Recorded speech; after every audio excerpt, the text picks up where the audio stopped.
So That's my turn. No. That's your turn. Well, first of all, thank you for coming here tonight. I know this is another meeting and another commitment, and everyone's got busy schedules, so we appreciate you coming out tonight. So what I've done is have a little bit of a presentation that walks through how we developed our criteria. So, and I've highlighted what we want input on tonight, but it has a lot of context too of kind of how we got there. We could do this a number of ways. I can run through the presentation, or it could be sort of more of a discussion where you have questions and so forth. You can jump in. I'm open either way. So we'll leave it up to you. Do we have a point of view on the commission? No. Well, I think a presentation Okay. is probably in okay, order. that's fine. Yeah. All right. So a little bit of agenda. So what we want to do is walk through a number of things. First of all, starting with a little bit of the review of the policy. I don't want to get into this too far, but there are some things in here that are important to us and how we develop the criteria. And so I think there's some benefit to looking through here and what we felt is important to how we develop the criteria. And then we have the proposed criteria, and this is what we want input from the commission tonight about how we're going to rank the various sidewalk repairs. And then with that input, we want that to come to traffic and safety formally next week. Okay. And then we're going to provide some information on sort of how we're developing the sidewalk repair list. It's something that's evolved and is evolving, and it's something that's going to continue to evolve over time. So just giving an insight of where we're, what we're doing and how we're trying to manage that. And then talk about sort of the implementation side of things, because there's some things in the policy that talk about notification and how we handle this, and we want to make sure that we're all on the same page and on how we're going to move forward with the project once we get the criteria set in place. So policies and ordinance review, it's pretty straightforward. In June of last year, the City Council adopted the sidewalk policy that set the framework for the program. And then in November, we had the voters pass the parcel tax that provided a funding source. And what's important in my mind is that this is a 10-year funding stream. So this isn't a one-shot deal in terms of the projects. This is something that we hopefully become a dynamic process that just kind of works on itself over the years.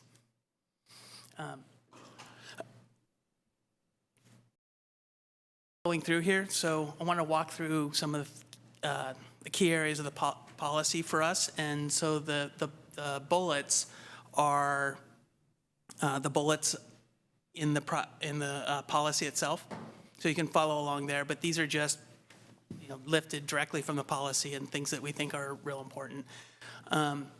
Starting with the purpose, obviously we want to create continuous passable sidewalks, and we're going to do that by repairing sidewalk damage and removing vegetation that's either causing the uplift or the sidewalk damage or obstructions. So that's the baseline of the policy. Looking at the legal responsibility, and this is something that is important to us because we've been getting a lot of calls and there's some confusion about this. This policy is administered by the city, but it fundamentally doesn't change any of the responsibilities of maintenance of the sidewalks. And we have in the first legal responsibility, which is the second section of the policy, it cites the code and the Albany code and the California Streets and Highway Code, where it puts the responsibility on the property owners. And then that's reinforced again in the repair program. I have it in this section because when we complete a section of sidewalk, we're going to issue a certificate to the homeowner or the property owner that makes it very clear that they're on the hook for future repairs and costs on this. So that's something we're not changing any of the responsibilities. I think that's one of the messages out there that some people are confused about.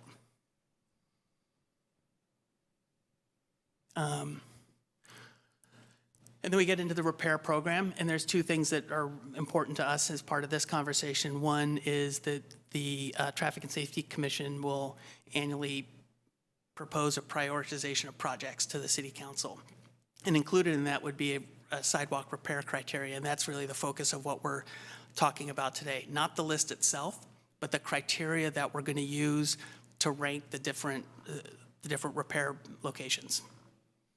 And then also, there's a number of things in there, but another thing that's important to us is that it had a provision there for if someone had expedited or had accessibility issues, we have the ability to move them to the top of the list and get that done quickly. So again, that factors into how we structured the criteria. And then we get into the public notification piece. And there's a provision there that all the homeowners or the property owners get notified 10 days before the Traffic and Safety Commission.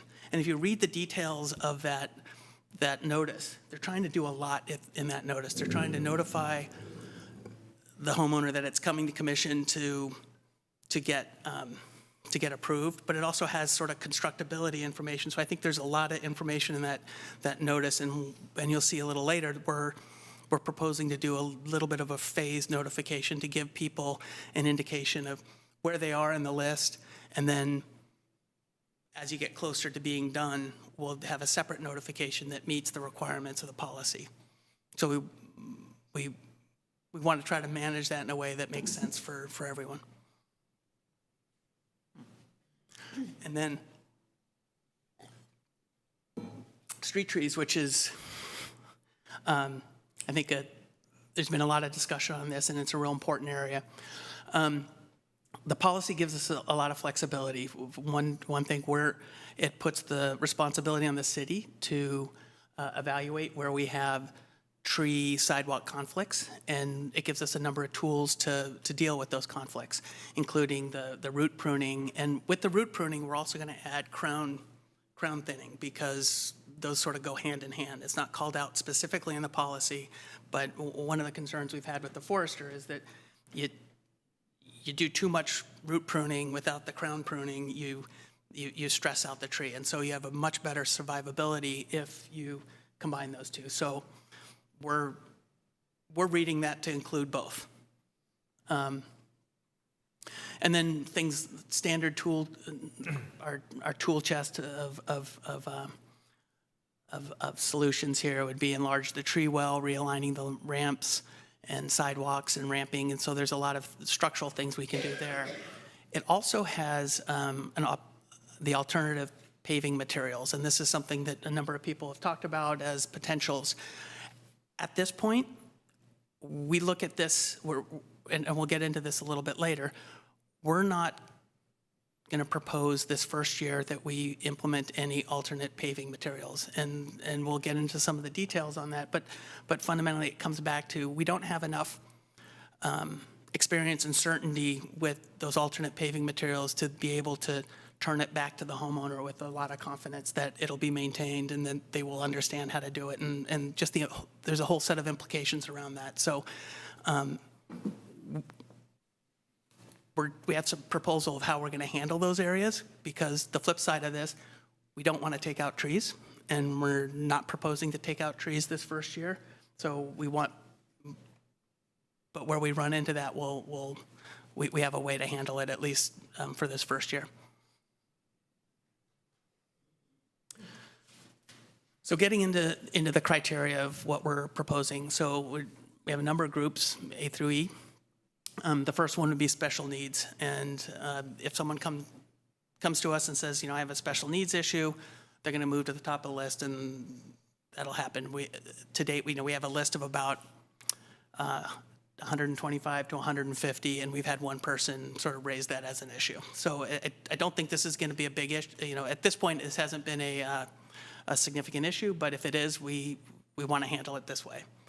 Then the second one is Group B. We want to prioritize the sidewalk network, and this is from our ATP, and this would be the green areas. So what we want to do is focus our efforts on those sidewalks first, since those are where we want to develop the walking path, the walking paths through the city. And then we get sort of the group where you're outside the network, and what we're proposing to do is break those into two different groups. One group would be Group C, where the offset would be greater than 2 inches, or you'd have some other structural failure, significant alligator cracking, or something that some other base failure of the sidewalk. Is that a technical term, alligator cracking? Alligator cracking. Okay. And Very technical. Offset, just while you're saying it, offsets where the differential? Yes, the differential between the two sides. So and for each of the locations that we have on our list right now, we've gone out and done a number of measurements. We've gone and measured the offset. We've measured the angle on either side of it. We've done other surveys, seeing if there's alligator cracking, and trying to put these in the different buckets. But the distinction there is, if it's less than 2 inches, we can use some other, there could be another method, the concrete shaving or things to deal with the issue. And so we're thinking that gives the opportunity of the homeowner to do that in the short run, while we focus our efforts and resources on the more severe cases that can't be dealt with in that other way. One of the issues, though, with and I think that's one of the struggles you have, the concrete shaving only lasts 2, 3, 4 years, depending, and you're not resolving the underlying conflict that created the offset. So it's more of a management tool than a corrective tool. But in our world, that we would put those as sort of the lower class or lower priority. And then we get into this special cases, and this is where we're talking about the trees. If in some ways this would include a number of things. If we had a sidewalk repair that was adjacent to a curb ramp or a curb ramp that needed to be replaced, we would not do that as part of this program, but because it just becomes a much larger project that's sort of not contemplated, I think, in this policy. So we would put that in as sort of a special group and work on separately. And I'm not quite sure how we would handle each one of these individually, but it would, in my mind, it would deal with where we had a sidewalk repair that ran into a curb ramp and triggered a curb ramp repair, or in the case of a tree, if we couldn't resolve the conflict between the tree and the sidewalk with root pruning in our standard toolbox. Again, I think, and what we don't want to do is recommend tree removals at this point. What we would do is put this on a separate path and work on it separately, and if we get to a point where we resolve the issue, we'd put it back on the list. But what we don't want to do is hold up the overall project for these handful of issues. And in talking to our forester, we think we can deal with many of the tree sidewalk conflicts with our standard methods.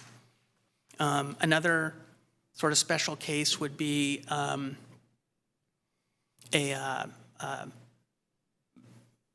if we had an issue where we were ramping around a tree, trying to create a larger tree well, and we went into a landscaped area still within the public right-of-way, but the homeowner was pushing back on disturbing their landscape. In our mind, that's, again, we'd put that back on this list and sort of work on that. We'd take it off the list and then work on that separately, and if we could resolve the issue, we'll put it back on the list. So it would be sort of a bike rack or a holding group, so it wouldn't slow up the overall project. And then we get sort of the ranking within the group. I think what we would do is, we have a list that's fairly large, so we have this struggle of how do we rank them, because people have come to us in different avenues through their phone calls or so forth. What I think we would propose, and what we're proposing to do, would be we'd rank it, and then we would look at, let's say, the B category, and we'd look on a street and say, okay, well, wait a minute, this has 3 of them that are very close together. We would lump those together as a single bid item in a contract to try to get some efficiencies and make sure you're not doing, one on this block, one on that block. So we'd try to do that, lump them together. But then what we would do is, since we don't have any other methods, almost do a random, pull them out of a hat and rank them that way. So we could then just go forward and doing, and I think that would be a way to do it, fairly to everyone who's on the list. Let's see.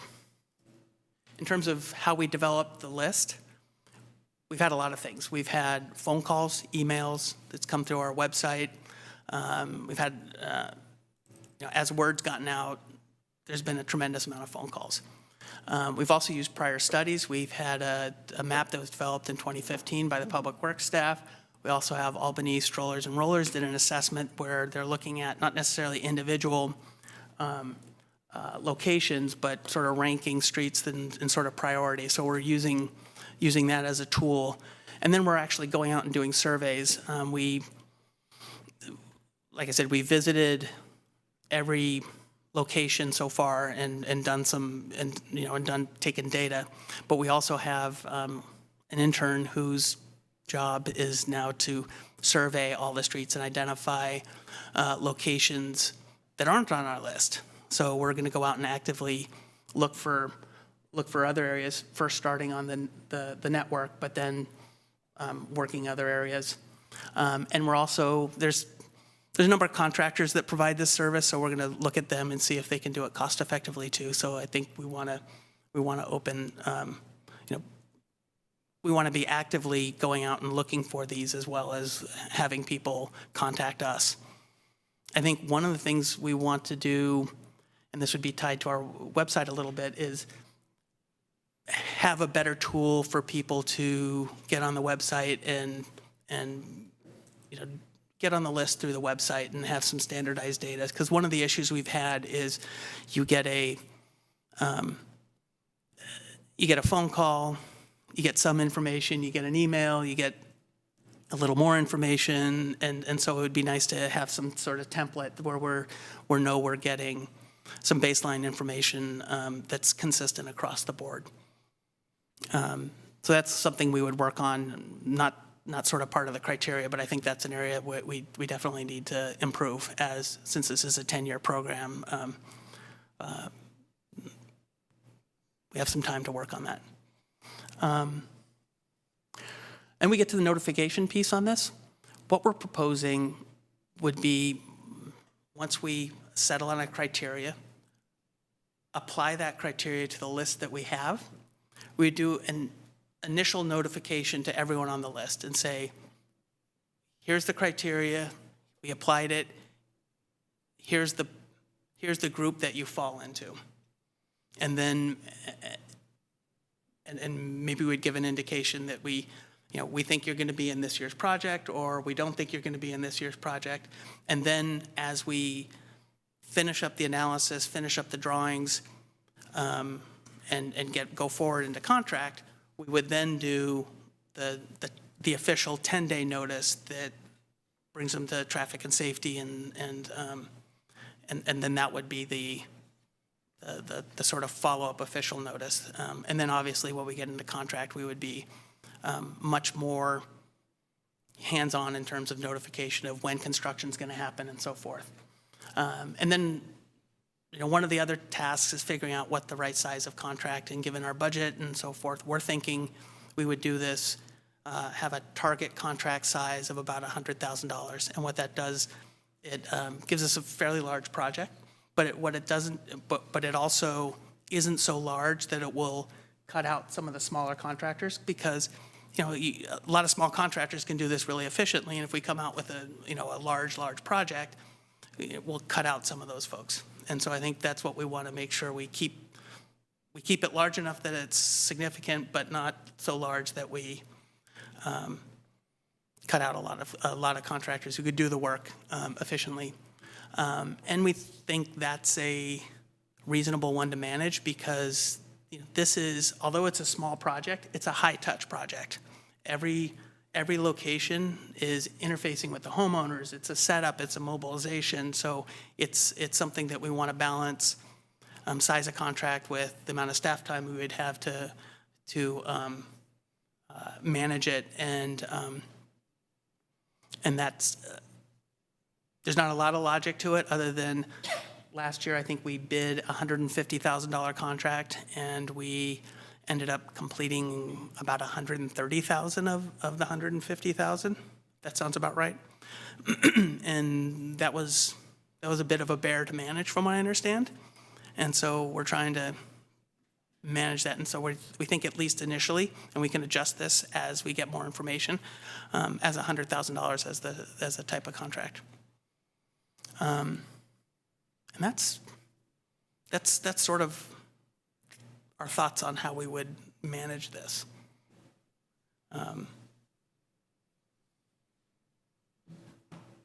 Questions, comments? Great. Any initial? Well, I have some questions about the ranking. Could we go to the ranking slide with the letter designations? Yep. Okay, so if I understand you correctly, any sidewalk with an offset of greater than 2 inches or a structural failure or alligator cracking Yep. would be put into a group, and then within that, it would be randomized as to the order? Yes, the only caveat I would say on that is if this would, the group C and D would be for those that are not in the group B. So we wouldn't apply that distinction if it was on the priority network, because I think our thought is we want to make that as complete as possible. So that would, the split there would only be for those areas that are not within that network. And but you're right that when you're in that group, we would try to group different, if there were a couple of them in the same proximity, we would group those together and then rank that with the other locations How would you be ranking? randomly. Randomly. So not related to the actual structural damage severity? Well, we would classify everything I and be understand, the but same those are thing. pretty broad categories. So within Group C, offset of 4 inches doesn't automatically get precedence over an offset of 2.5 inches. No, it gets pretty subjective, and Well, I understand the need for some flexibility. If you're trying to group Right.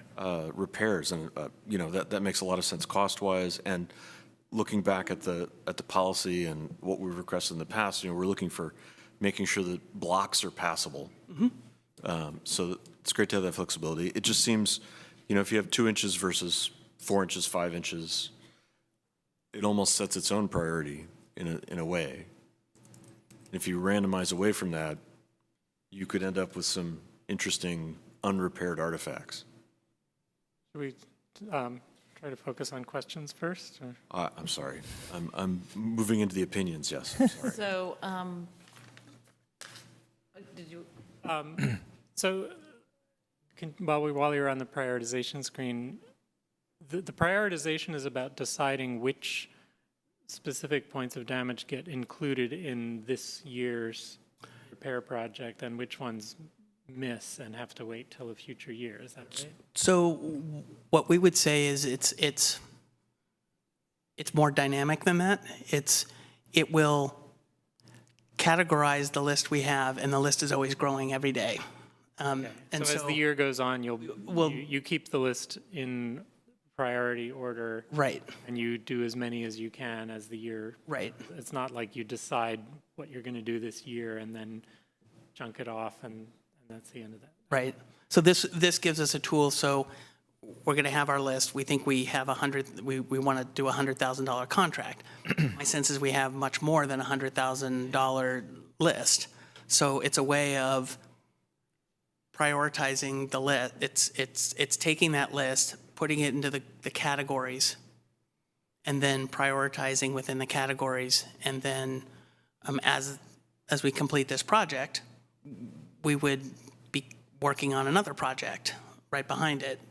but we wouldn't reprioritize the entire list. We would start with We'd continue working down the list. working down the list, and that's how we would handle that. And the way the list is organized, you would expect to try to tackle all of Group A before beginning to dip into Group B, and likewise finish Group B before beginning to dip into Group C. Correct. The only caveat on that would be, let's say we have, There's a neighboring, if you're working on something in Group B and there's something from Group C that's right Something- next to it, you would. that, or the other one would be, let's say we do all of Group B and we're starting to do Group C, and then someone calls up or we're doing our surveys and we have more Group Bs. We would have a project that's in play and we would continue that project out, but the next project, we would start with the Group Bs and then work into the Group Cs. So the $100,000 number, is that the expectation of the funding each year? How does the funding work? So What were you the thinking? funding, and I think we have, I think the budget is, or the tax revenue is $185,000, this I think was the projection annually that we should spend. I need to confirm that number, but it's that rough order of magnitude. I think we have some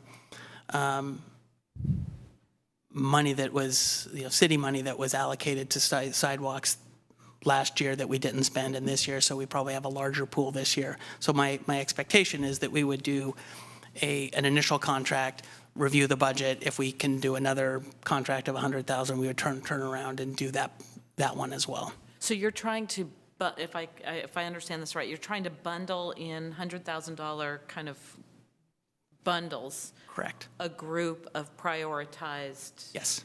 from the prioritized list, and the list can change throughout the year. Right. But we would always go back and do grab the A's, A's. the A's, the B's, then into the C's. And this group, I'm trying to understand, so the group of the prioritized in the 100,000 will come in Yes. more specific list to our group Correct. to review? Okay. Correct. So the idea is we put all the lists through these, Mm-hmm. through this criteria, come up with where we think the $100,000 mark is, Right. talk about it, notify the neighbors, and then execute, and then at some point we would regroup and Correct. start the next bundle. One of the things we were also discussing, and I'm not exactly sure how it would work, but once we do the ranking and we start sending out the letters to folks, we would publish that list on the website so people can see where they are and what group they fall in. There's probably some amount of information we don't want to put out there, but that would be one of our thoughts. So the sequence then is staff works to develop a list of specific spots that seem to add up to $100,000. Staff publishes that list in some form on the website and notifies the neighbors. And then we wait for the next commission meeting, agendize it. Mm-hmm. We look at the list and maybe tweak it or approve it or whatever. And then you put it out to bid after the traffic and safety meeting? Correct. Okay. How do you know Where where the $100,000. $100,000 is? That's always the struggle. I think what we would do, and I've talked to a couple contractors, and use essentially a square foot of concrete. Sort of one of the intangibles would be root pruning and so forth, and we would want that done with an arborist. So we'd have to do an assessment of, because our thought is, and you'll see this in sort of the next version of this, at every location we'd do a little map showing the area that needs to be replaced, and then have some general scope notes of this one requires root pruning, maybe tree, crown thinning, open up sidewalk to, so it wouldn't be a really detailed engineer drawing, but it will have some idea. So at each location, the contractor can put together a a bid price for that location that would be holistic. So I think it's probably pretty easy to come up with a per unit cost of placing concrete. You know, it's not the most difficult thing in the world. I think the tree piece of it would be a little more difficult. We would have to talk with John about how we would do that. But I think we would try to do 100,000. But if it comes out as 120, well, that's what it is, and it, at least initially, it looks like we have the budget to support that. And then it gives us flexibility to deal with issues as they come up in the field, because we're not going to have everything nailed down. So You partly answered my question. So you'll, after you do an initial assessment, then you'll be able to come up with the different projects under each grouping. You'll probably be able to come up with some sort of rough estimate Yes. for each grouping at that point? So what we would do is, you know, my sense is we would come up with a sort of a gross square footage cost. You know, we're doing X amount of square foot, apply a unit factor. There's probably some discussion about, you know, moving from site to site and putting a factor in for that, and whether this is, you know, 50 locations or 10 locations, there would be some factor on that, and then try to assess the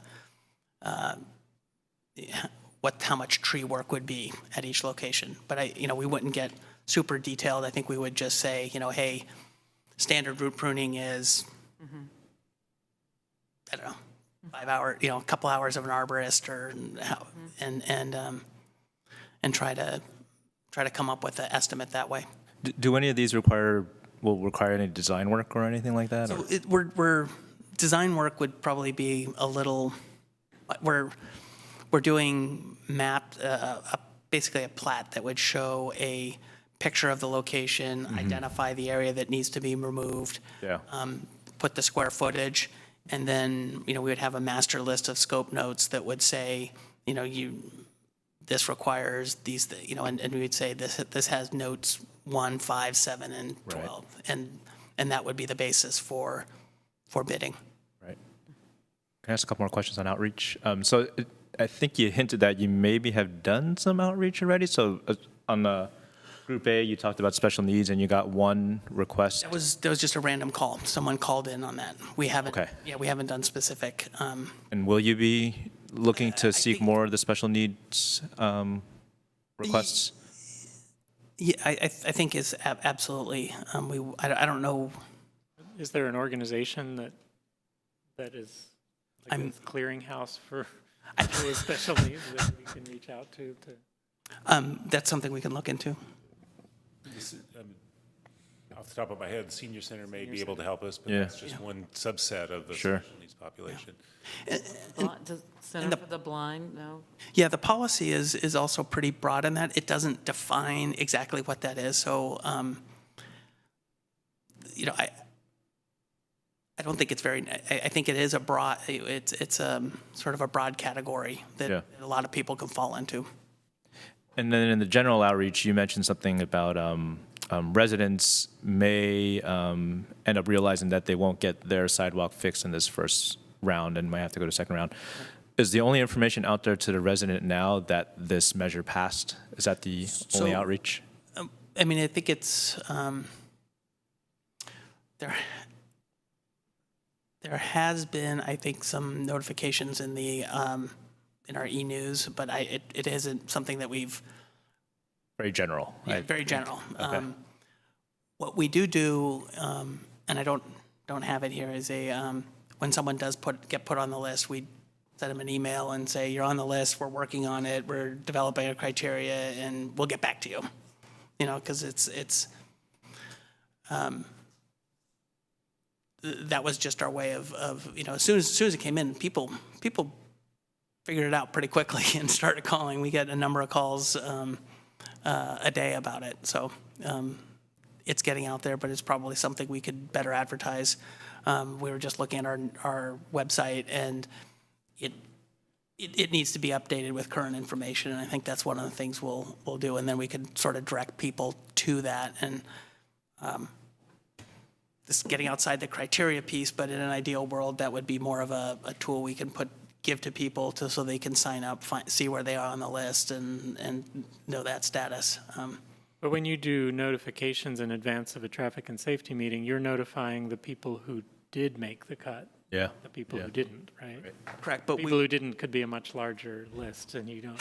right, so, and that's why we would send out that initial notification telling people where they fall on the list and try to give some assessment of when we think we'll get to you. But if somebody wanted to make the case to say, you should include me instead of this other person, Yeah. they won't be getting the notification to come to that meeting where they would have the opportunity to do that. They'd have to find their own way to. Yes, that's a, Okay.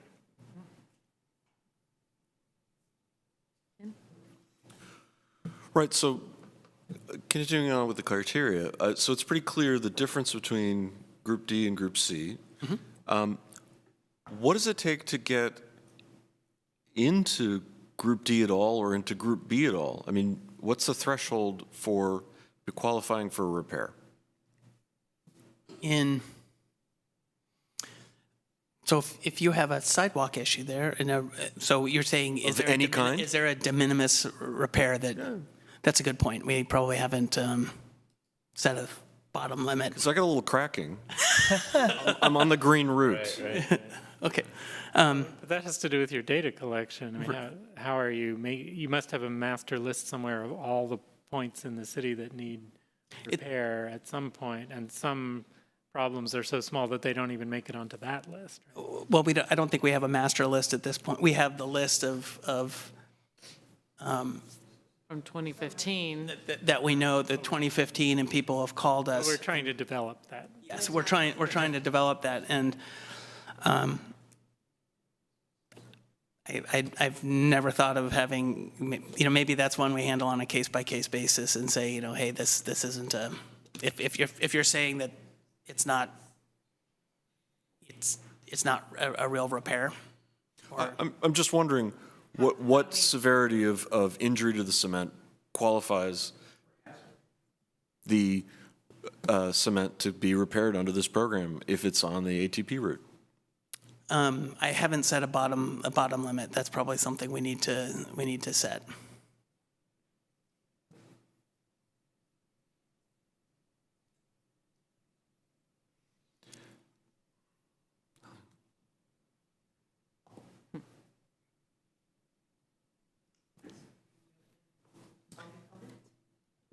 Are we ready? All right. I'd like to open it to public comment.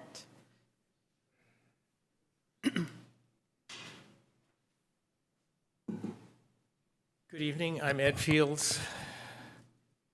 I have a lot of comments. I'll try to be brief. I don't know if I can do exactly 3 minutes, and they're not necessarily in the order I'd like them to be in. I think there's a lot of absurdity here, but the question that I have is, what's the liability for the city if you're on the list and you think you're going to be in this year's project, and you wait till the city gets around to repairing your sidewalk, and in the meantime, somebody gets hurt because you've got 4 inches of uplift? So, why am I here, really? Because I can't deal with a lot of this stuff, really. So why am I here? I'm here because we repaired our sidewalk because of tree damage. We did root pruning. We paid all the money. The new sidewalk has a crack in it. We went and found out about the tree removal policy. Basically, they're saying pay for it a second time, and then we still might not even agree to remove your tree. And we won't talk about the tree and why that tree is a real problem in Albany. We'll talk to Parks and Rec about that. So we've been to 2 Parks and Rec meetings.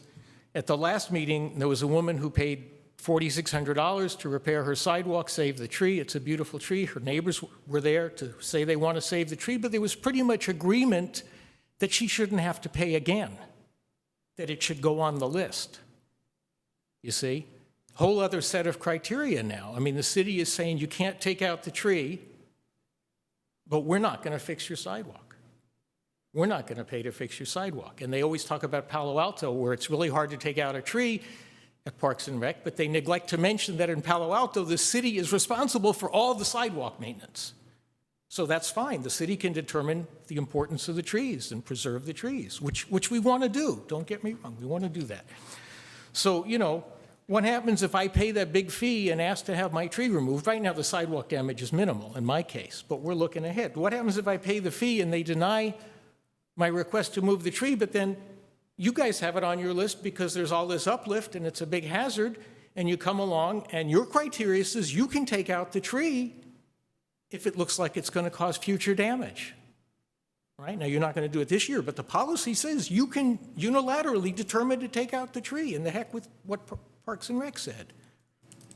So that's really my concern, and this woman was told last time that if it happened again, the city would pay to do it. She was told that. I mean, it's not in writing, it's not the policy. So they said, well, we'll try to get her on the list. Okay. So that's why I'm here. It's that relationship. It's my tree that I think should be taken out now, not your concern, so that 5 years from now I have a 5-year-old tree instead of taking it out in 5 years when my sidewalk's a hazard and I have to decide, oh, it's less than 2 inches. It's never going to get done under this policy, or not till the 8th or 9th year. And in the meantime, I'm liable if somebody trips on that 2-inch uplift. So do I wait? You know, that's the absurdity that I have. I mean, it's good that the city is involved now in maintaining sidewalks. We want that. The city should be more involved in maintaining sidewalks, meaning tax us more and do more. So that's most of my comments. Let me just, I guess you see, I'm saying 2 things. One is we got to take into account this tree policy, and the other one is you're dealing with kind of a flawed measure, right? It's only a partial measure, and the homeowner is still responsible. So what happens? Yeah, I think that's most of what I've got. Thank you. Thank you.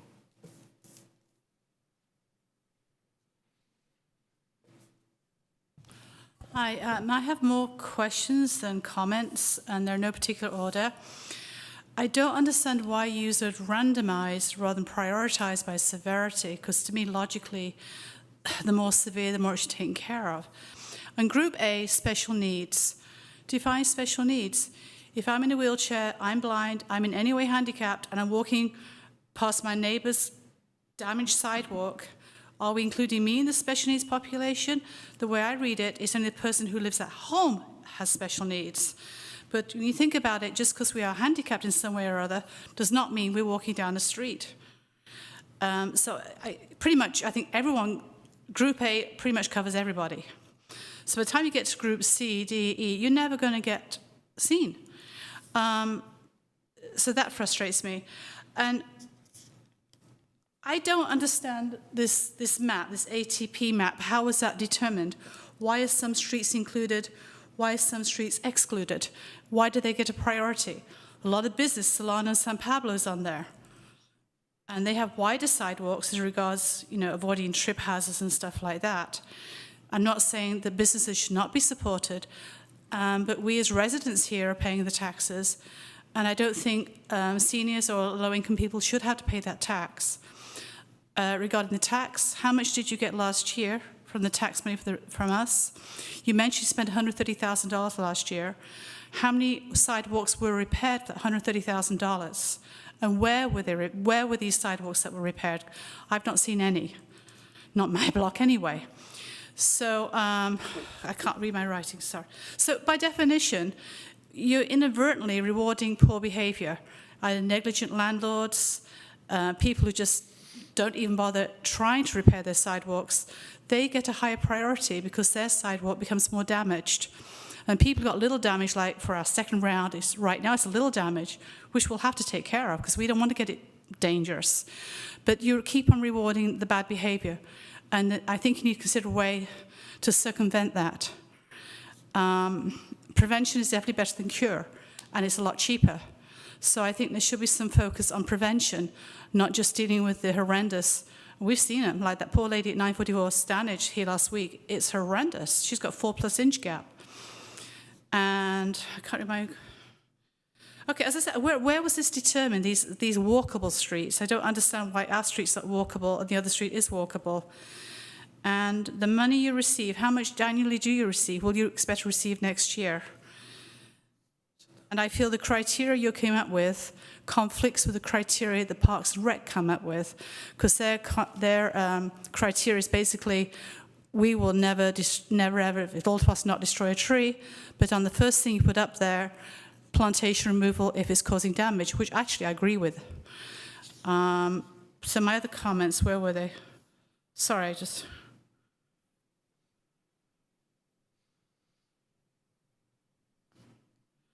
Well, I guess I can't find my comments. As I say, you need a lot more thought put into this than what it is right now. It looks nice, it looks pretty, but I don't think it's very pragmatic. Thank you. Thank you. Thank you.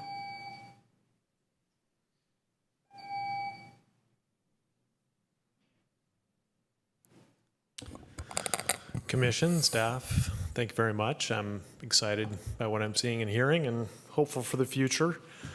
Thank you for putting so much thought into it. And I think maybe some numbers for scale might be helpful. I believe there were about 40 plus locations that were fixed in the previous round.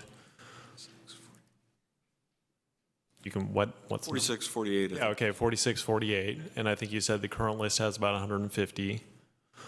There was, so that was, say, 150,000 for 46. The capital improvement plan set aside $300,000 for actually last fiscal year, which wasn't spent. And the measure is going to generate like another 200,000 this year. So you got basically another 3 of those projects. So while there's a lot of transition pains and growing pains, base of that list of 150 is going to get wiped out when that money's spent. Now, whether that money's spent this year or over 2 years, I don't know. And there may be other damage out there, but pretty rapidly things are going to get a lot better. So I think a lot of the concerns you're hearing are going to kind of get ameliorated once the contractors really get rolling out there. My, I guess, only feedback, I was encouraged to see that, well, to hear that there's an intern out there whiling away, making measurements. That's good to know. Because I'm very concerned about sort of uniformity of data quality. So you might be aware, given my scientific background. So I was also encouraged to hear that there might be a contract let, or our RFQ or something like that, for consulting services to actually try to go out and do a consistent survey across the city. I'm very concerned about a complaint-driven process because some socioeconomic levels might have more information advantage in terms of what's going on, and so you get an inequitable distribution of repairs across the city. This is kind of an oddball idea, but if an RFQ was put out, I would suggest that you structure it in such a way that would allow for robotic surveying, because that's becoming more and more common. It might be considerably competitive with human surveying and actually produce much better data quality. And I think that could also have some pertinent advantages for Albany beyond the surveying itself. So otherwise, I'm very excited. And so it sounds like if they're in $100,000 tranches and there's about $500,000 available over the next year, then you can just kind of do one, see how it goes compared to the last one, and just keep it rolling almost, continuously. So great, thanks. Great. Bring it back to our group. Can we have staff comment on the only real question I think that was raised in public comment was about the funding so far and how much of this tax has been collected so far. It's zero, right? I mean, I think this is the first year that the tax is coming in. so people will be paying their property tax this fall, and they'll be paying the tax for the first time, right? It's showing up in our FY 17-18 fiscal year budget, and so that started in July and runs through June. So Right, but that's money. I don't think we've collected anything at this point. Okay, so whatever repairs have been done so far has been by budget allocated by council from general funds, Correct. not from the tax. Okay, just wanted to. But there's surplus from last year, unspent. So the surplus so we didn't do a project last year, so there was $300,000 from last year. We did do we have a consultant going out and helping survey and develop the plat, so we've spent some of that money. But there is the money from fiscal year 16-17 that we can use with fiscal year 17-18.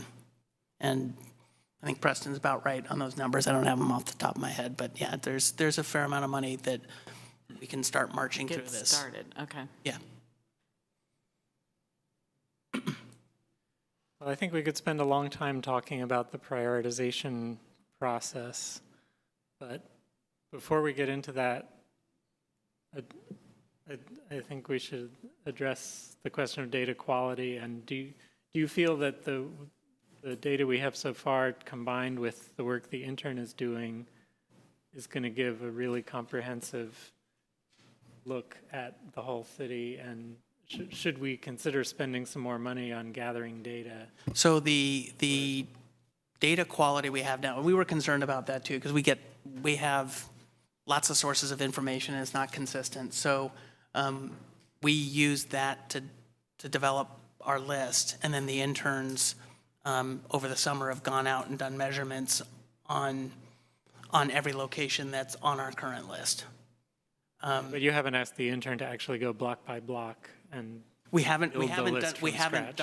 What the next step in this is starting to go out and survey and populate the list with locations that we've identified. So we're just working with the list that started with 2015 phone calls, and we probably have done some surveys where we've added to the list, but we don't have a comprehensive survey of the whole city. So that's one of the things that we're going to be doing is start marching through the city to survey where things, where the locations are. But in terms of data quality, everything on the list has, for better or worse, the same level, so we can at least make judgments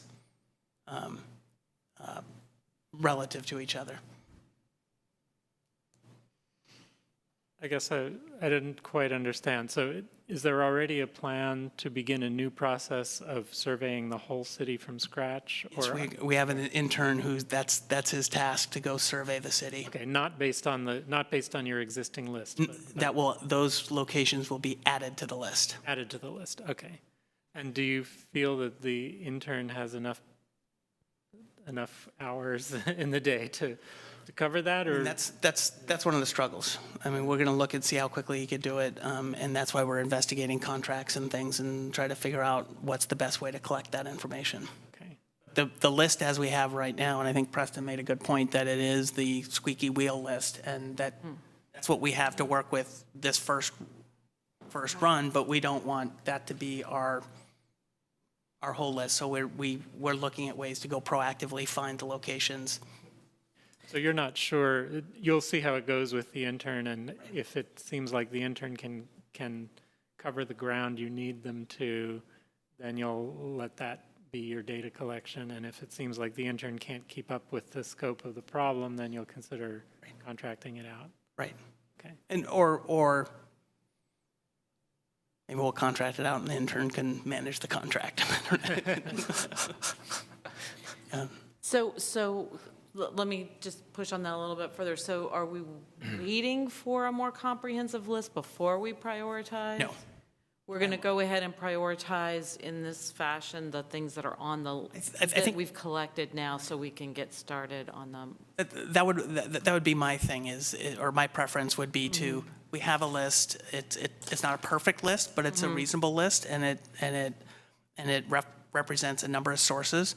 So let's do the prioritization, get a project out there, get going, continue to build our list, and then complete this project and get the next one. I'm just concerned about not moving forward. Because the list will always be changing.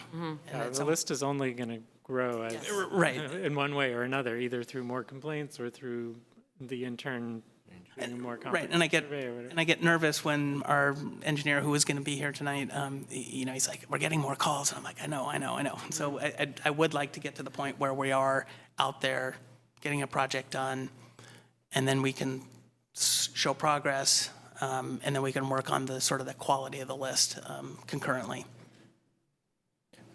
How fast does the work get done? Is it for the $100,000 contract? Is that weeks, months? I don't recall. I wasn't here at that point, Okay. so I don't have a good sense. Maybe Aleda, do you have a? How fast we did it? Yeah, the work. Yeah. I think it 130K. lasts about maybe 4 or 5 months, if I remember correctly. Okay. But it was a staff involved. I mean, because the locations are spread throughout the city, you have to be going to the different locations. It's a lot of involvement, staff hours, Yeah. staff intensive. Got it. Right. Yeah, and that's something that you're concerned about. This covers nothing with staff, I don't believe, right? Right. So that's another measure, or another thing that you have to try to project how much time Right. it will take. One of the things, I understand that last contract was difficult to manage. Partially, I think the information that we used to bid it may not have been as clear. I think it was, and hopefully the information we're developing this year will provide a better basis, and maybe things will go a little more smoothly. So potentially you could have one completed contract before the end of this fiscal year, maybe another one underway. Correct.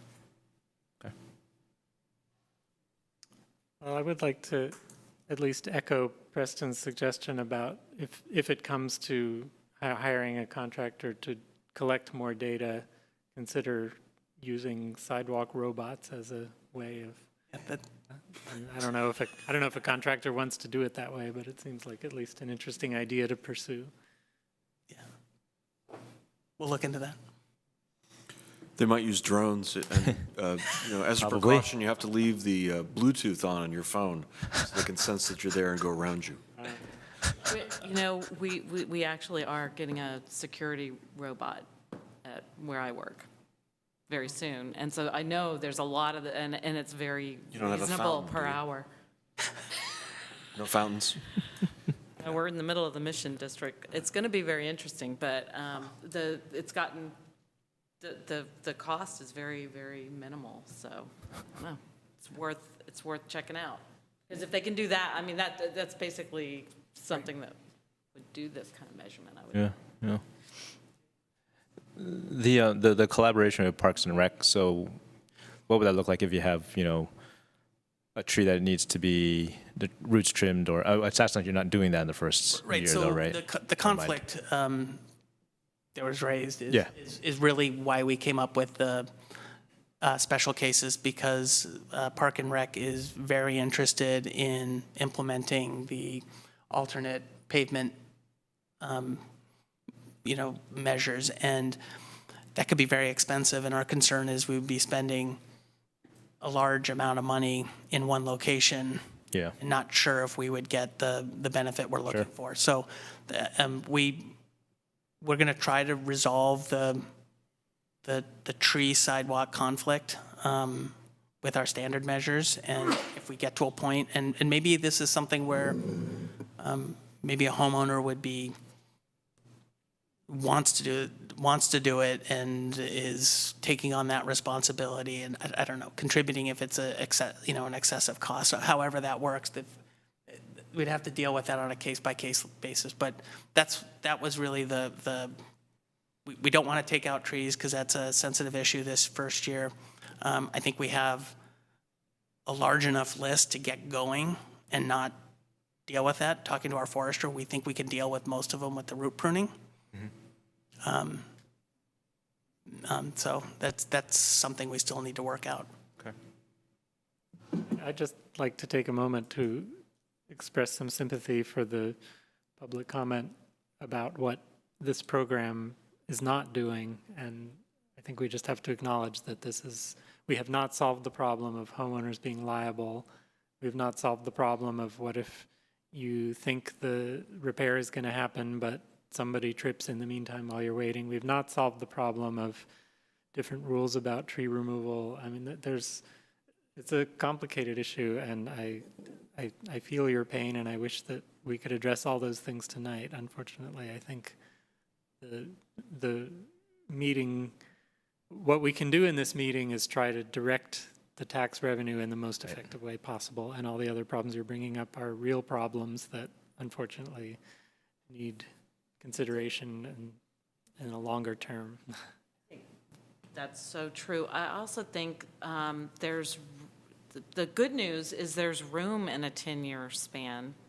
And if we really look at if the interns don't go out and find another 300 issues, one of the things when we were first talking about sidewalk repair is that once you repair it without the idea of the trees, it can, I mean, as evidenced by the sidewalks that are still in good condition, that are stamped like 1925 or whatever, once they are repaired, they can last for a long time. The trees are another part, but I think if we can get some of these low-hanging fruit cleared up, I think we will be ever mindful of, we need to be ever mindful of where do we move into prevention? But I think this tax will allow us to start to move into that within the time period of the 10 years. It should, I would think. Yeah. So actually, I came up with a solution that could save some street trees, depending on the configuration of the issue, but that does have its drawbacks. It involves bulbing out and losing the parking space. Sure. Yeah. But I'm not going to address that tonight. By the way, appreciate all the work on this. We've all been chewing on this for a long time, and it is a complex issue, as reflected in Harry's comments. I, for one, followed the sidewalk repairs last year closely and was very impressed with the quality of the repairs that were done. And that's kind of in contrast to some of the repairs that I've seen homeowners do. And so we're assuming that some homeowners are still going to be repairing their own sidewalks under this policy at their own discretion. Is sidewalk cement pouring a monitored activity by the city? Is that something that gets closely followed as it's done? Before I'm sorry. I mean, when Specifically, let me be very specific. One of the key things that I think doesn't necessarily happen, and I see over the years becomes a problem, is that the new sidewalk material does not get rebarred to the older sidewalk material. And you see new sidewalk material probably staying in place and older sidewalk materials continue to lift up. So we do conduct inspections if there is an encroachment permit for a sidewalk repair, and we do look for the proper reinforcement. So I may have seen repairs that didn't have a permit? I may have seen repairs that didn't pull a permit? That's possible. If it was recent, I'd like to know about it. There would have been an oversight. We are kind of going through a series of temporary inspectors, so perhaps something got missed. Not recent. These are situations that happened some years ago, and now, as the time has gone on, In the last 10 years, we've tried to be very careful about that to make sure that they're properly reinforced. We're not there actually the very moment that the concrete is being poured. We'll do an inspection before and typically an inspection after, but not at the moment that the truck is there. Great. One of my ongoing interests is that since we're spending a lot of money as a city to repair our sidewalks, I want to make sure that there aren't other issues that make the sidewalks inaccessible. Stuff like car parking and vegetation, and not necessarily the street trees, but bushes and plants. We talked about this a little bit as we were developing the policy, and we didn't put in a lot of specific language, but it's my interest that there be some kind of threshold or expectation that homeowners would keep the sidewalks free of encroaching bushes to a certain degree. So that is an issue that we deal with on a regular basis. We do, I think in many cases we're successful, but not in all of them. It is a difficult code enforcement violation to strenuously enforce. We just don't have the resources, the legal resources and the financial resources. Well, we don't have a code enforcement program. And if someone doesn't, through our hopefully relatively friendly encouragement that, hey, there's a violation, please go fix it. If they don't do that, it does become long and slow process to either get them to do it, or if we were to do it, to recover our expense for doing it. From my standpoint, there are issues on my side of the street in my block, and it's hard for me to approach my neighbors. I don't have specific terms. You have to have so much space available. We'll approach people. We're not any more successful, but we're more than happy to approach people. The people who are doing this are usually either just distracted with other things in their lives and they don't realize that there's a problem, or they're particularly insensitive to how they maintain their property. And I know we're dealing with one now where they've gotten repeated requests over the last few years, and it's very frustrating to us. I think we should at least try to facilitate notifying the people who are just oblivious. And would, maybe some fraction of those people would cooperate. And I don't think we can go as far as trying to enforce the difficult homeowners who simply won't do it.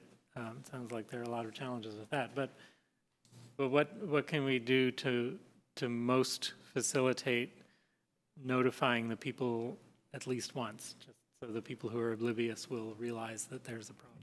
Just contact any one of the three of us, and we'll So anybody should just send you a note with the email or address. call that with an address that says that you've observed that there's a problem, and we'll contact the property owner. Okay. So what does city code require?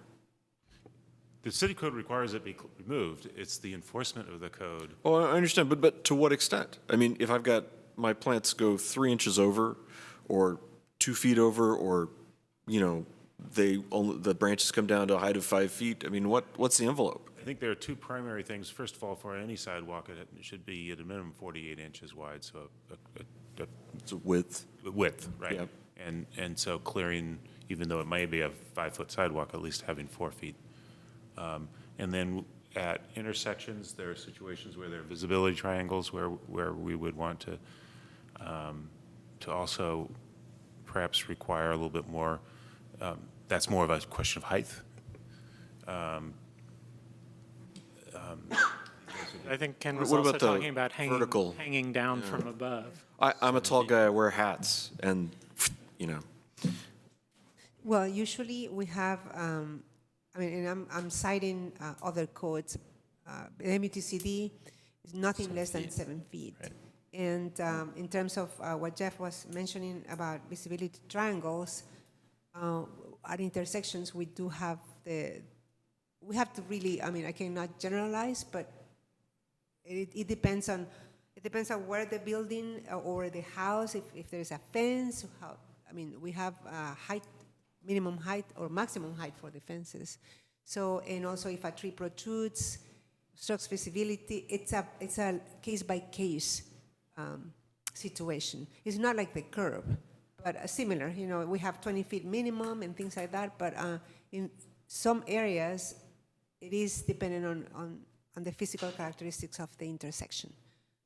But it sounds like I could inform my neighbors that they need to have 48 inches clearance and branches to be cleared to 7 feet? So the other thing about the 40, that you're citing also the ADA requirements, isn't it? Because that's what governs any ADA. code. Are you, is the intern collecting any of that kind of data, or only focusing on the sidewalk itself? Anything about clearance or? I don't know. I think it's primarily the structural issues on the sidewalk. I don't think we're picking up vegetation. Is it, I would suggest keeping it separate. Okay. The enforcement of landscaping requirements will not be part of the sidewalk program. We wouldn't use sidewalk money to do that. I think we're talking about spending sidewalk money to hire a contractor to pour concrete.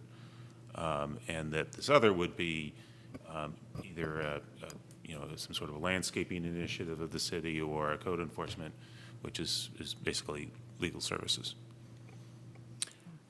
Would it be appropriate to put expectations for landscape clearance on the page that talks about the sidewalk program? Sure. That helps those of us who are trying to work with our neighbors, a reference. Say, the city expects, and that backs it up. Well, I think even with this whole program, we need to reinforce that just that this program's here does not absolve you of your responsibilities as a homeowner. So maybe from that perspective, your responsibilities is to have clearance of ADA clearance. So in the notification, there is a part where it puts the homeowner on notice where they need to clear vegetation in that area. So it's not a holistic view, but if there's an issue relative to that location, it'll get addressed. Okay. Great. And we have not yet talked about Ken's other point about parked cars. I'm not going to go into that tonight. For another day. Wanted to mention that I'm certainly aware of that. Yeah. Great. Well, thank you for talking about vegetation anyways. That subject of mine. I should have been born shorter, obviously, and skinnier. I appreciate the discussion tonight about an identification of the current list as kind of a squeaky wheel list. And I am worried about equity going forward. And it sounds like you're finding ways to address that. That's great. I look forward to doing that as it can be done. And I also think that within the categories, there should be a threshold for Group B qualification and Group D qualification, and that within the letter names, there should be some kind of severity prioritization that's flexible enough to allow for grouping and trying to do your best to create blocks that are together passable. I guess I'd like to even question whether maybe Group B we're giving too much precedence to Group B the way it's ordered here. Or there should be like a Group C and Group D subset under Group B, something like that? Yeah, maybe after Group A, we could consider the next group is anything greater than 2 inches, and ATP routes are like B1. Right. Non-ATP routes that are greater than 2 inches are B2. And then Group C. So the ATP becomes a prioritization criteria in the particular within group. the group, yeah. I think that kind of sets the ATP as more like I know we've talked about the ATP and we've developed it and everything, but frankly, if I'm just an ordinary person in Albany walking around town, I probably don't know which streets are in the ATP, and there's no signage, there's no publicity, there's nothing kind of guiding me to choose those streets over the others, So Aleda suggested that very same thing, so. Okay. So that's not, we could slice and dice it anyways, and so, I think it would be nice if we could literally measure the severity of every crack and sort them by the Excel column so that it would be an exact ranking, but that may be too hard to do with the rough quality of the data we have. Yeah.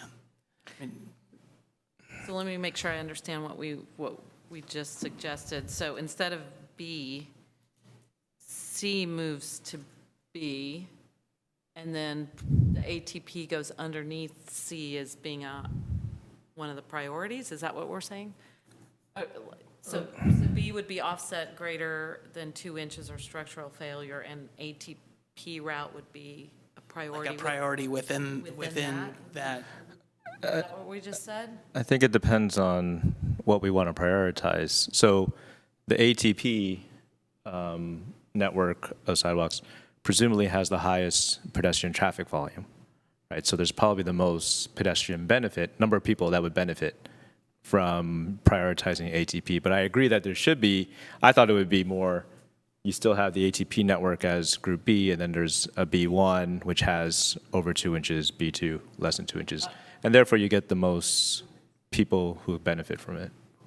But I can see it can go either way, right? So the real, if we're going to have those 4 categories, like greater hold- than 2 with ATP, greater than 2 without ATP, less than 2 with ATP, less than 2 without ATP. How do you The question is those middle 2. right. Of the middle 2, which one is exactly more right. important to fix bigger problems on less used sidewalks or milder problems on more used sidewalks? How many of these, when it's greater than 2, are like 5 or 6 inches? Like, I don't know. because that's pretty Fewer than serious. last year, Yeah, well, that's good. fortunately. Like, to your point, I mean, like for I think your point was special needs access is like the homeowner is a special needs, but really, you know, when we're talking about it, it's like, how do you get through the city with those, you know, big, you know, with a really way more than 2 on a smaller road, that becomes like that could become a special need for just a person it gets- traveling through the city. So It's challenging. Anything you apply, it is challenging, and you could make it more complex by, instead of thinking of broad categories, actually scoring the individual locations on Index. severity of uplift, length of uplift, or cracking, you know, and those sorts of things. And then that becomes part of the score, and whether it's ATP or not becomes part of the score. And that becomes more of a multivariate analysis, which Yeah. is. How much time does your intern have? yeah, one of the concerns would be to get stuck in the analysis piece and not get going. And I think Preston pointed out that we can march through this list pretty quickly. And I don't want to overanalyze the list. So there's only so much data you can. There's a lot of them that look about the same, so you're going to be stuck with a lot of them that kind of roughly have the same categories. And what we've tried to do is put them in broad buckets. Yeah. She needs to come Oh, up. yeah, I'm sorry. As the intern goes around the neighborhood, can't they just get some orange paint and spray immediately every 2-inch plus crack in the curb? It would take, you know, a few extra seconds, but I think it'd be able to, as a first gap measure, just to at least mark these big trip hazards up. Does that introduce any additional liability to anybody? I'm The not sure. liability's already there, is it not? I mean, Yeah. I mean, that seems like a reasonable thing, but let me talk around and see if someone has a big objection, but that It sounds like a good idea, but there might be other implications I'm not seeing right now. So as most of you know, my wife uses a wheelchair to get around due to MS, and so I can say that I do appreciate this grouping because if all the 2-inch ones were to get fixed first, you know, an 1.5 inch offset's gonna stop somebody in a wheelchair. So I think trying to go for some routes that are actually passable by wheelchair first would make some sense. And she's, you know, pretty aware. She knows which routes work for her and which ones don't. You know, streets, things that I'm not aware of because I just step over it. So yeah, I would support the way it is here, although you need kind of like again, that base. And I think there is something in the Albany ordinance or something about a 1/2 inch offset or a 1/4 inch offset or something like that. So I think there is something you can look to as a base threshold. And none of all the conversations we've had haven't been around the lower end of this, so. Sure. Yeah. I would guess also that the prioritizing with the ATP would probably be more equitable because more people would benefit.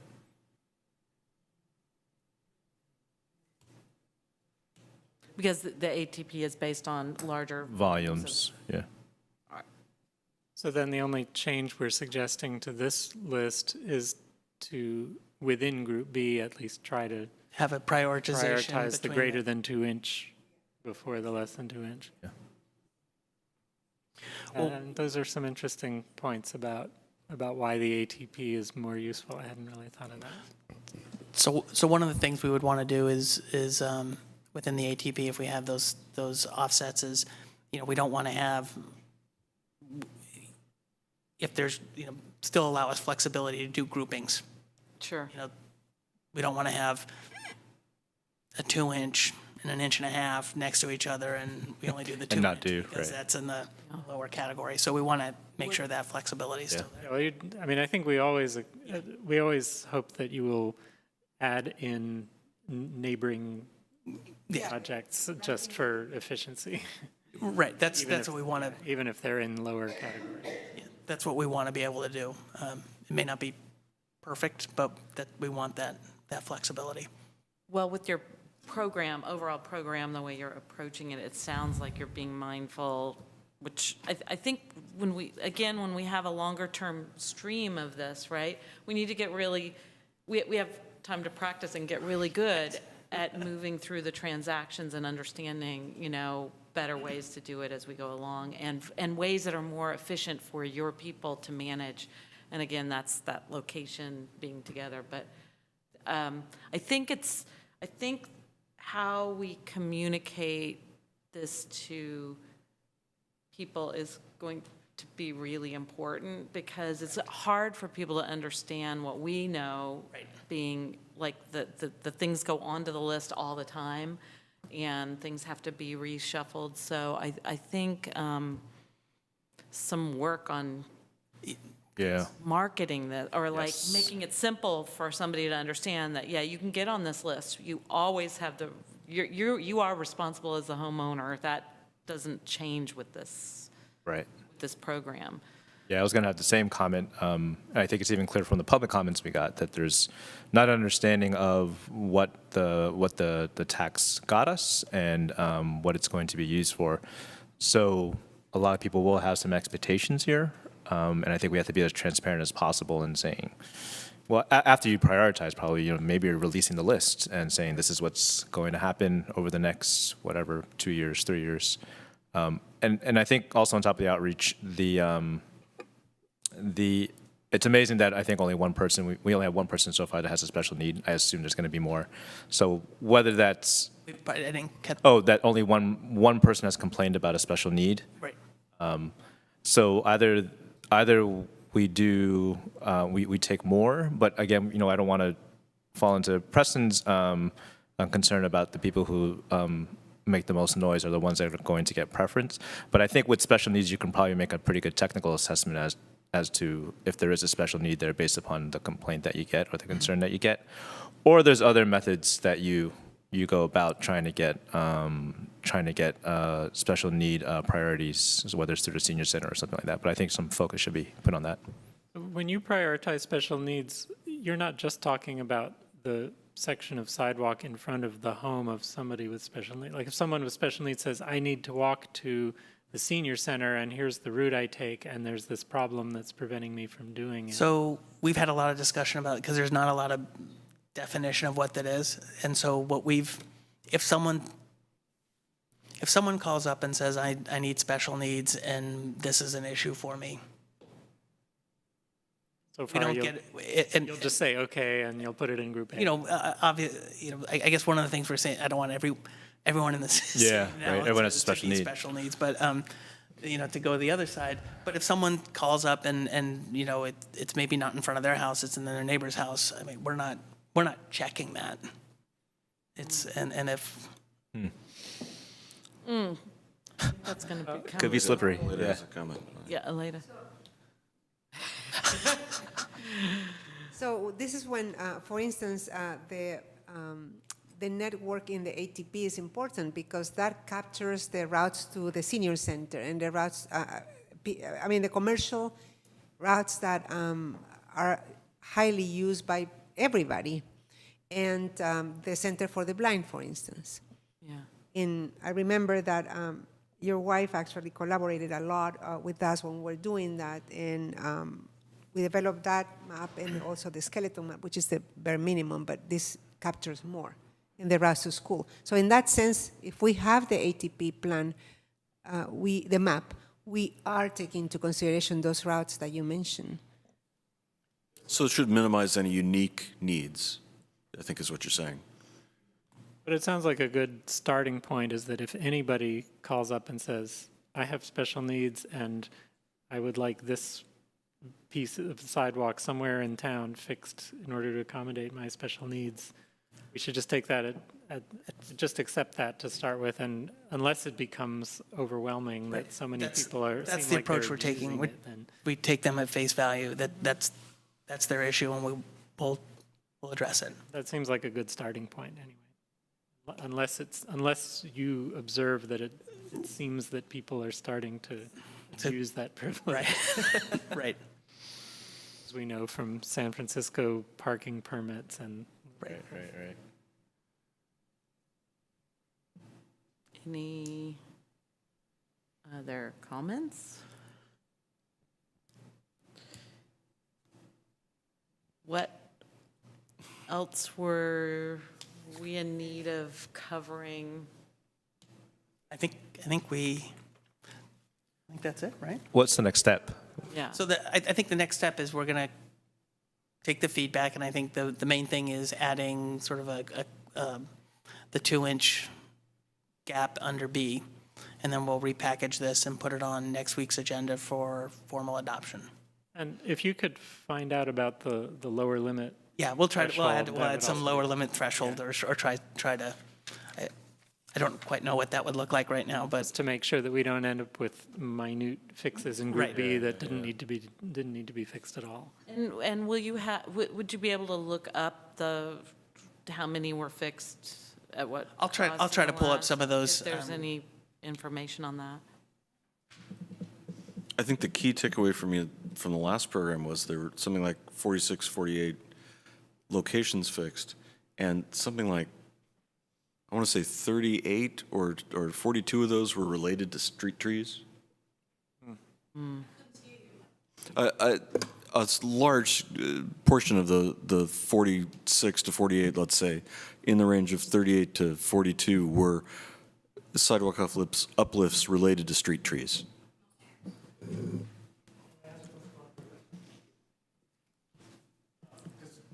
As you can see, I have a lot of different issues with this that I really don't want to wrap my head around, but businesses are paying this tax.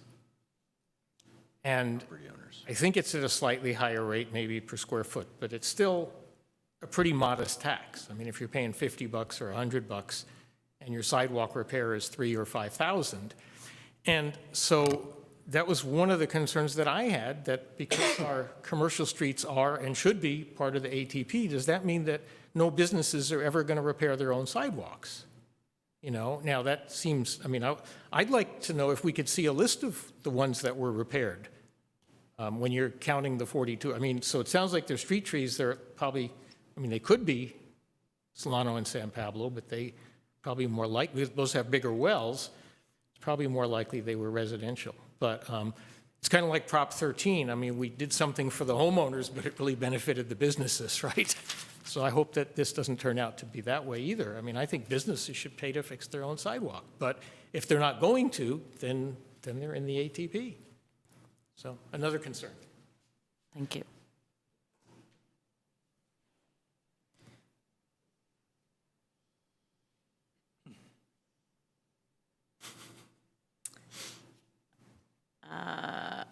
Yeah, okay.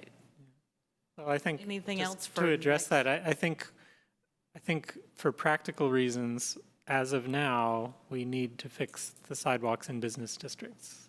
And in the long run, if we're renewing this tax in 10 years or considering putting it back before the voters for renewal, that question of equity between home and business, I'm sure will arise again. And at that time, we'll have much more data about how many of the repairs that were done benefited or were ultimately supposed to be the responsibility of businesses as opposed to homes, and how much, basically how much of the money that was spent took the burden off of business owners as opposed to homeowners, and that'll be very interesting data to monitor. But I don't really think that's something we can fix right now, because we don't want to say let's not let's not use this money to fix sidewalks in front of businesses, because we want the sidewalks in front of businesses to be passable as a very high priority, so. Anything else we want to see next week? So what I have in my notes is more data about last year's project, cost, number, locations. Is that, And I guess I'd like to know how much, I think it's your opportunity too to share how much staff time it takes to manage it, so that we're mindful of that being one of the constraints as well. It's not solely, based on the money that we have, it's the Right. time. Anything else? Is it time to adjourn? Thank you very much for your comments, and good evening.